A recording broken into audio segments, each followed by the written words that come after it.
Hello, in this video I will show you how to manage Google Wallet on UMIDIGI G5 Tab.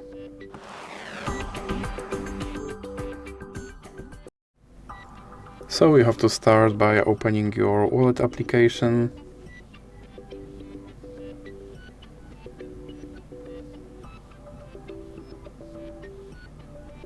And then click on View Wallet button. Then click Allow.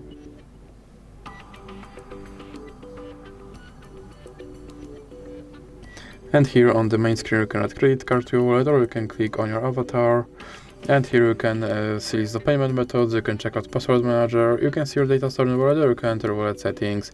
And that's basically everything that you can do in this application, so that's it for this video. If you liked it, please remember to leave like and subscribe.